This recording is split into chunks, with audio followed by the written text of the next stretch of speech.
Right now, one European country lets Filipinos become citizens in just 2 years, while most other nationalities wait 10. That's not a rumor. It's written directly into that country's civil code, and almost nobody talks about it. For OFWs and families dreaming of a second home abroad, knowing exactly which country makes this easiest could save years of waiting and thousands of pesos in wasted applications. Some paths need a job offer. Others need none at all. So here's a simple question before we start. If you could get residency in any country today, which one would you choose first? Drop your answer in the comments. Let's start with number 10. Country 10, New Zealand. 6 months. That's how fast some Filipino workers can move from a job offer to a residence visa application in New Zealand. Under the country's green list system, occupations in critical shortage, nursing, engineering, ICT, qualify for a direct-to-residence pathway, skipping the usual 2-year wait tied to other job categories. There's no complicated points ranking to compete against, and no queue of other applicants to beat.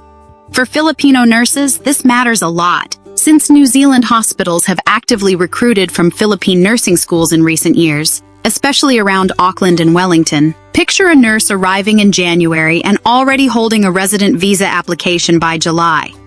That kind of speed is rare anywhere in the world. New Zealand's a strong opener, but it's not where the real money moves. Next is a tiny island nation where a bank transfer, not a job offer, opens the door almost overnight. Country 9, Malta. What if permanent residency didn't require you to actually live there? Malta pulls that off through its permanent residence program, known as the MPRP, which grants real status, not a temporary visa, for a government-linked contribution starting around $30,000, depending on the property option chosen. Processing usually runs 4 to 6 months, among the fastest timelines in the EU for this type of program. There's no requirement to reside in Malta full-time once you're approved, which is unusual. For Filipino families who want an EU-adjacent safety net without uprooting their whole life, this is a quiet option few people talk about. Imagine holding a European residency card while your daily routine in Manila stays exactly the same. That's the appeal, plain and simple. But if warm coastlines and real estate sound more your style than a small island program, the next entry fits better. Country 8, Greece. Ask any European immigration lawyer, and Greece's golden visa comes up fast. Even after Athens tightened the rules, the minimum property investment sits at $800,000 in prime zones like Central Athens and Mykonos, but drops to $400,000 across most other regions. Here's the part that surprises people. There's no minimum stay requirement to keep the visa active. Many Filipino investors have used exactly this gap to secure EU residency while continuing to work in the Middle East or at sea, never really living in Greece day to day. Picture owning a small apartment in a quiet coastal town, visiting once a year, yet still holding legal EU residency the whole time. Sounds almost too simple, right? That's exactly why so many families overlook it. Now let's move somewhere the visa itself is built around caregiving, not capital. Country 7, Canada. March 2024 changed everything for Filipino caregivers heading to Canada.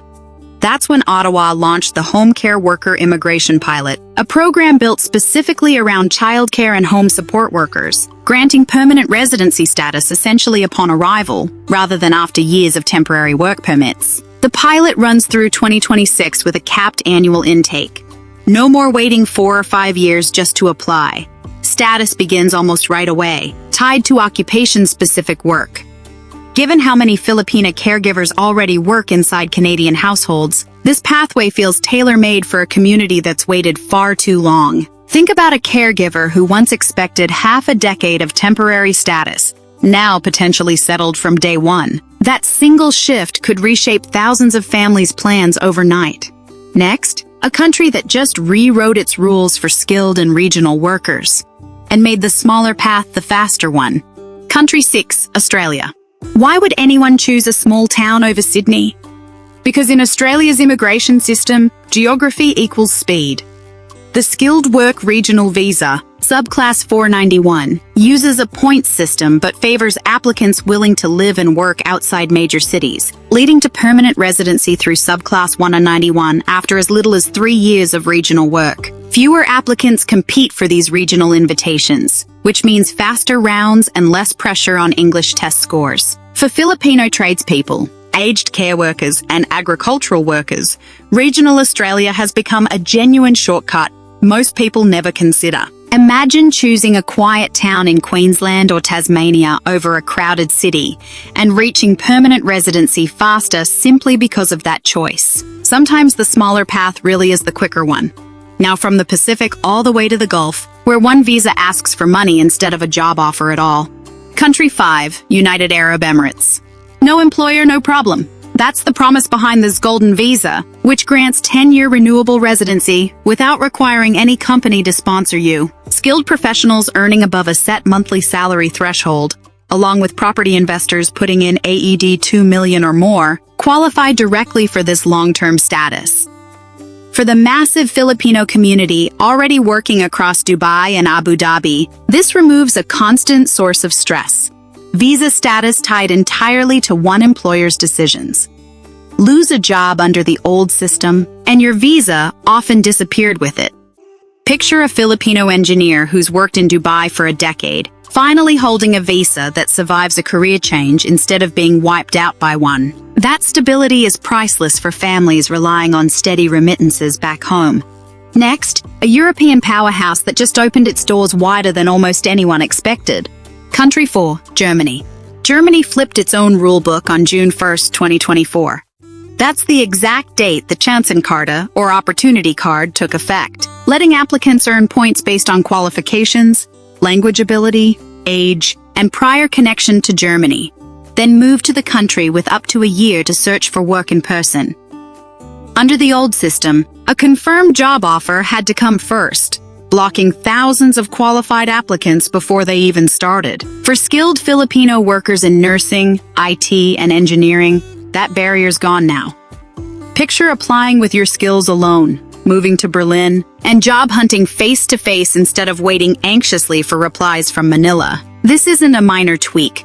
It's a real shift in German immigration policy. And once you're in with a job, permanent residency can follow in as little as 3 to 4 years. Now the countdown moves to Asia, where one country built residency around loyalty as much as skill. Country 3, Japan. Not every fast-track visa comes from Europe. Japan expanded its specified skilled worker visa, locally known as Tokutei Jinu, to cover 16 industry sectors, and the Type 2 tier now allows unlimited renewal with a real, documented path to permanent residency. Separately, highly skilled professionals under Japan's points-based system can qualify for permanent residency in as little as 1 to 3 years, far faster than the standard 10-year rule most foreign residents face. With the long-standing Japan-Philippines labor relationship and growing demand for caregivers, factory workers, and IT professionals, this pathway keeps expanding year after year. Imagine a Filipino care worker arriving under SSW status, and within a few short years, holding permanent residency in a country once considered nearly impossible for foreigners to settle in long-term. That kind of shift didn't happen by accident. It happened because Japan needs workers as badly as workers need Japan. Now, the final 2 entries hold the most surprising facts on this whole list. Country 2, Portugal. Portugal's D7 visa wasn't built for millionaires. It was built for anyone with steady, provable income. Applicants need roughly $820 a month in passive income, like a pension or remote salary, and permanent residency, along with citizenship eligibility, opens after 5 years of legal residence. Even after Portugal closed the real estate route for its golden visa back in October 2023, the investment fund option remains open, starting around $500,000. Portugal's quietly become one of the most Filipino-friendly entry points into the European Union, known for straightforward paperwork and a welcoming attitude toward foreign retirees and remote workers. Picture a retired OFW using pension income alone to qualify, settling into a quiet coastal town, 5 years away from an EU passport. It's a slower path than some on this list, but a remarkably stable one. Even so, Portugal can't match what comes next. Country 1, Spain. 2 years. That's all it takes for a Filipino to qualify for Spanish citizenship. Not just residency, full citizenship, under Article 22 of the Spanish Civil Code, compared to 10 years required for most other nationalities. This reduced requirement exists because of the Philippines' historical ties to Spain, placing Filipinos in the same fast-track category as citizens of Ibero-American nations, along with Andorra, Equatorial Guinea, and Portugal. Once legal residency is secured, usually through work, study, or family reunification, that 2-year clock starts running right away. No exceptions needed. For a Filipino family, this means potentially holding an EU passport faster than in almost any other country on this entire list.